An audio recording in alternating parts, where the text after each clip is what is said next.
What is up, guys? Welcome to day 2 of my MSI reactions. This is coming out a little later than I wanted it to because I ate a bunch of McDonald's last night at 1 a.m. and then fell asleep and then woke up and threw up. So, I was dealing with that. But now we are on to the important stuff, which is MSI. And let me start by saying I was really excited for EG's doubleheader to start the day until about 10 minutes into that doubleheader when I became much less excited about it. And before we talk about the specifics of the game, I want to talk about some of the players on EG, specifically Danny and Impact. I think it's safe to say at this point, Danny looks pretty fucking awful in the first 2 days, and this isn't me coming to shit on Danny. If anything, this is me having an issue with the league community, and I don't blame them 100%. I think there's so much pessimism around NA internationally in general that having a team that kind of came out of nowhere and had this big losers bracket finals run with young NA talent, I know I'm getting real sick of that phrase, but there was reason to be excited. However, I think the expectations we gave them were completely unfair, and I think realistically G2 3-0ing EG shouldn't be shocking. I really don't know what lane you would say EG is better than G2 in. I mean, you could argue that Impact and Broken Blade are equivalent, though I think it's disingenuous to say that Impact is outright better than Broken Blade at this moment. I think bot lane was the biggest point of optimism for EG fans and NA fans going into Worlds, because I think Flackid and Targamas both looked very good throughout the playoff run for G2, but I also don't think that they were the big names that people were looking at.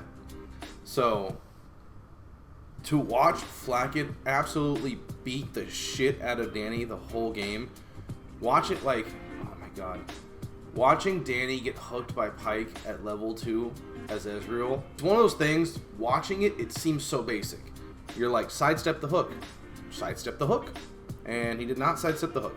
You're like, alright, then use your E. And not enough distance, because it turns out a Pyke dash covers as much ground as the Ezreal E, which most people know. I assume Danny knew that, which is why it looks so weird for him to act as if Pyke does not have a dash. I think Impact was by far the best looking piece for EG. I think there were several instances where Impact, whether it was split pushing bot to get that inhib, or absorbing pressure early, taking on 2 or 3 people and not dying. I think Impact really did a lot of work from the weak side for EG in this game. I mentioned yesterday how big Caps looked on Anivia because he was getting around the map. Same with Targamas on Pyke, which is why it confounds me that EG both let them have Pyke again, and now this isn't a drafting thing, but when I saw Galio get locked in for G2, I was sweating because all I could think about was this is gonna be the same thing Anivia was, but worse. Because instead of zoning with her ult, you get Galio ult, which covers more ground, has CC attached, and, is a fucking teleport. I thought the Galio pick from G2 was really good. I was really sad that the Galio pick does a very similar thing to the Anivia pick, and EG seemed like they still have no answers for it. I guess they've just never played against zone control, ever. But now, let's talk about the end of that game. Oh my god. When EG engaged, when they took the third inhib in mid and had Baron up, and they just dove instead of, keeping Baron, waiting for the next minion wave, anything except diving a fight immediately after taking a third inhib. Jesus fucking Christ. On to game 2. EG versus Order, the game that we were expected to win and did win, but not convincingly. These are the kind of games that really worry me because, I'll get into it later, but watching the Emergent Regions play, one thing you notice is that late games take so long because these teams do not practice macro like that. You watch these teams and one team will get ahead and then they'll group as 5 and then they'll wait for the other team, then they'll have a team fight and they'll trade, 3 for 2, 4 for 2, which means, yeah, they win the fight, but they don't win by enough to win the game.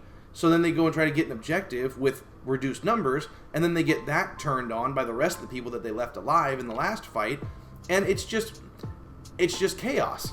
And watching EG against Order, I just kept praying. I'm like, please win in under 30 minutes. Like, just win quickly. Just efficiently gain advantages, push objectives, turn that into towers, win the game. EG couldn't do that. Instead, they kind of got objectives. They slowly took towers. They took unnecessary skirmishes that they didn't always win. They basically looked like another emerging region. Like when you watch T1, G2, and RNG, and you watch how they play the map, and you watch how they plan objectives, and you watch how they play vision, and then you watch everyone else, and they don't even look like they're playing the same game. Like, I had accepted that EG was the worst of the 4 major regions, but they don't even look like a major region. They look like one amongst other minor regions. I swear I'm gonna give myself a fucking ulcer if I keep having to bear the burden of NA failure. Next one was Saigon Buffalo and DFG, and I feel like this is kind of what you expect from a game between 2 emerging regions. The laning was pretty chaotic.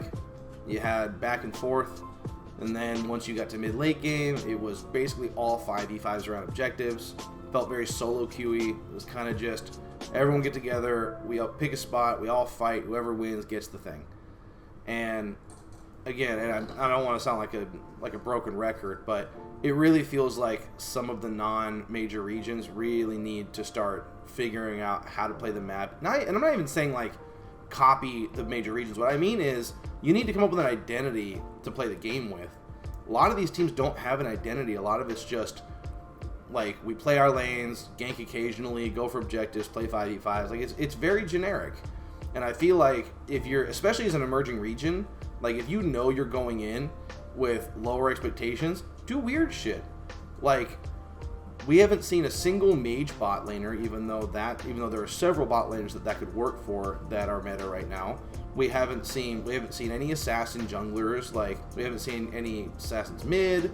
Like, we haven't seen early roaming. We haven't seen like a support enabler top. There's just stuff. There's stuff that teams can do, and it seems like someone is casting a spell on minor regions that just says there are only 16 meta champions. There are only 16 meta champions, and it's like, play some weird shit. What does Order think they're gonna do worse if they play some oddball stuff? They're already expected to lose. Worst case scenario, you lose and are interesting. Best case scenario, you do something interesting and win, and you force people to question not only their perception of the meta, but their perception of emerging regions. In terms of shoutouts for that game, both the ADCs look good. Udapon has been international before, and he's always looked good. My man Froggy, he got ahead really early on the Lucian. The Lucian Nami looked very good. It's honestly, I'm wondering if it's going to become a necessary pick ban as the tournament goes on. We've already seen Gumayushi play it. Now we've seen Saigon Buffalo do well on it. It's just really strong. I was also really hyped for the Urgot pick. Fuck yeah. Next game was T1 and A's. And I think at this point, what everyone's asking is, will T1 drop a game in group stage? And if so, to who? And right now, it looks like no. However, T1 did not look as indestructible today as they did yesterday. I think in this particular game, A's didn't really put up that much of a fight. It was more that T1 looked to be a little more lackadaisical, and they weren't pushing advantages as hard as they did yesterday. And granted, it might be just a perception of opponent, but I still think that sitting on your laurels is going to be the way that a team like T1 loses.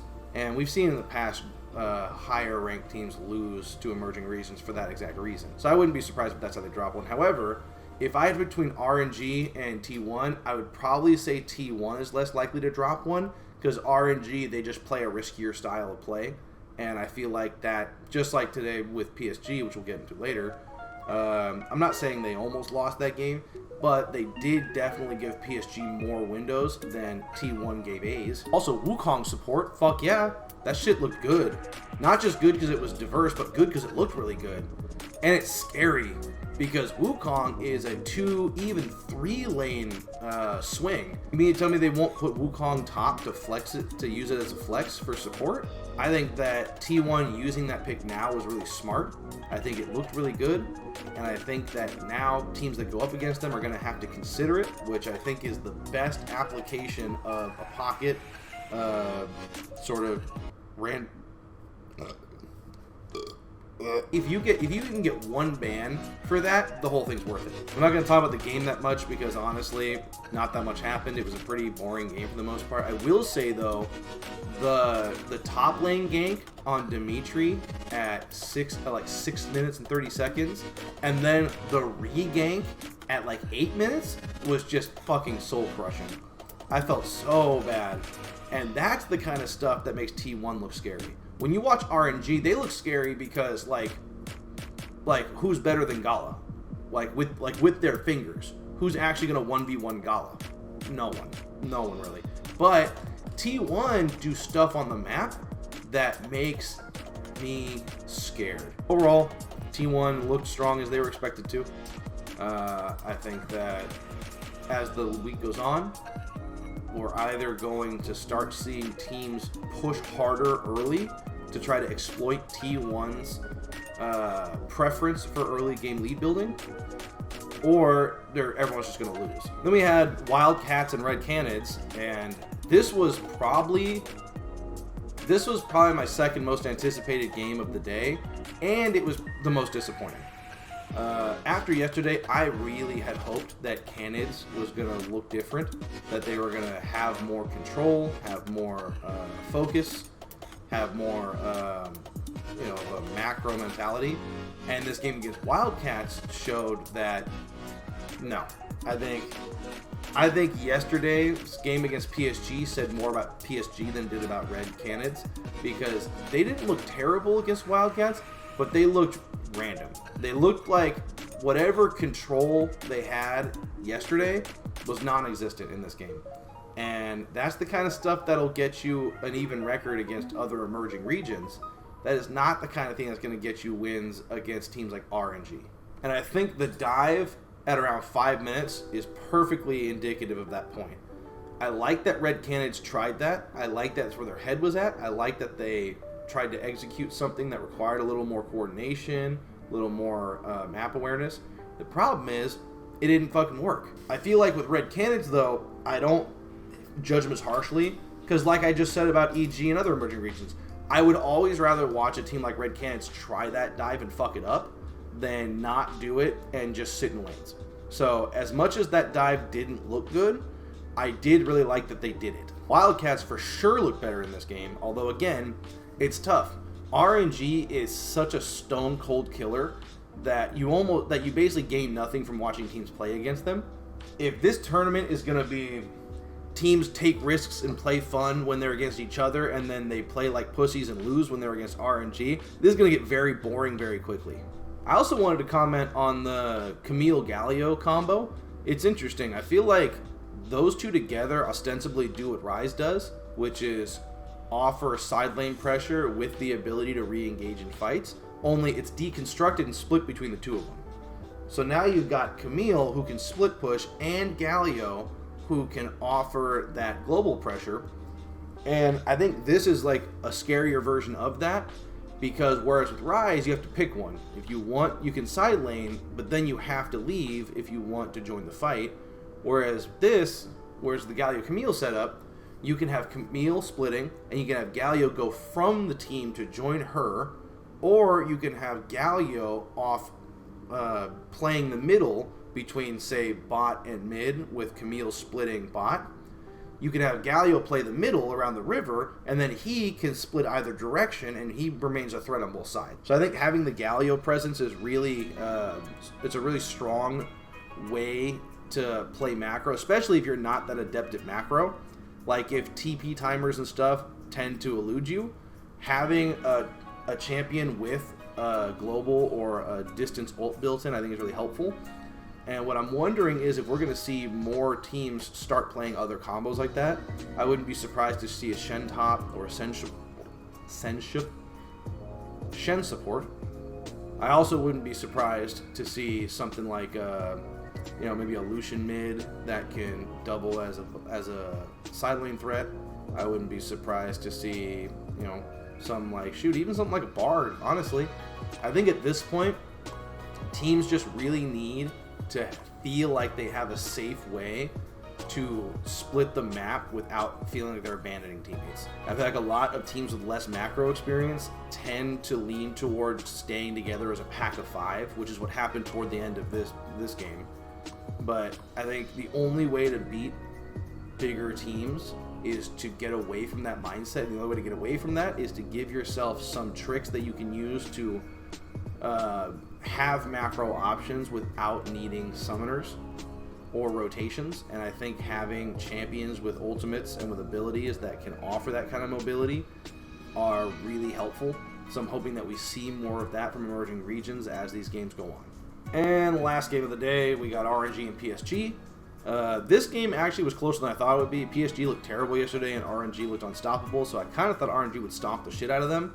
And surprisingly, PSG managed to turn a few fights, managed to grab some kills off the top when they probably should have been allowed to have them. You had a couple instances with Gala jumping forward and putting himself in jeopardy when he didn't need to. You had the fight after Rift Herald where they gave away a couple kills basically for nothing when they could have just left. So I don't look at this game as, wow, PSG played really well. I look at it more as RNG underestimated their opponent and got sloppy. I would say if you're an RNG fan, it's probably worrying because they should have won that game by more and faster.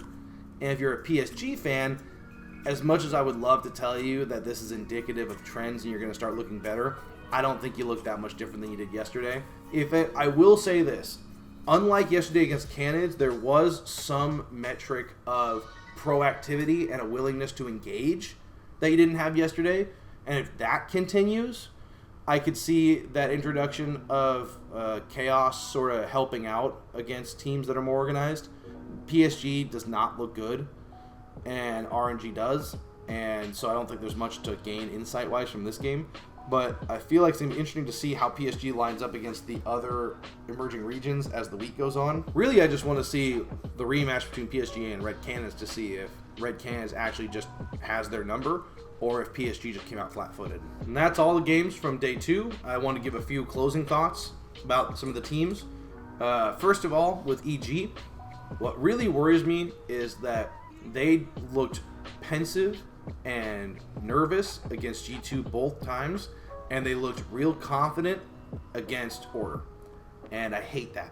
If you're going to lose to a team because they're mechanically better, that's fine. What I don't ever want to see is you losing to a team because you are so aware that they're a better team that you can't function.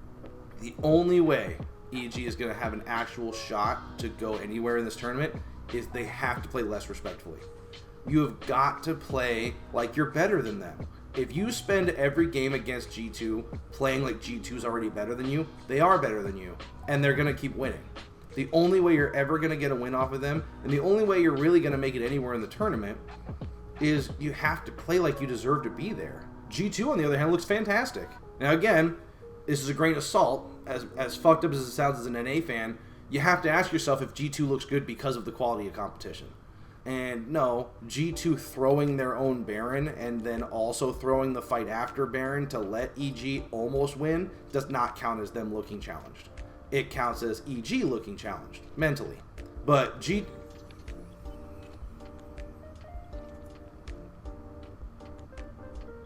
and G2 are really confusing names to say back-to-back over and over again. T1 and RNG both look great, but I don't think really learned anything from yesterday. Aside from the fact that T1 can get sloppy, as can RNG, but we all knew that anyway. I will say, however, I think each of them kind of gave away the GOAT as far as how to beat them. I think with RNG, it's a matter of just letting them beat themselves. I think if you're at 100%, I think RNG is the best team in the tournament. But I think that RNG has a higher tendency to play volatile situations.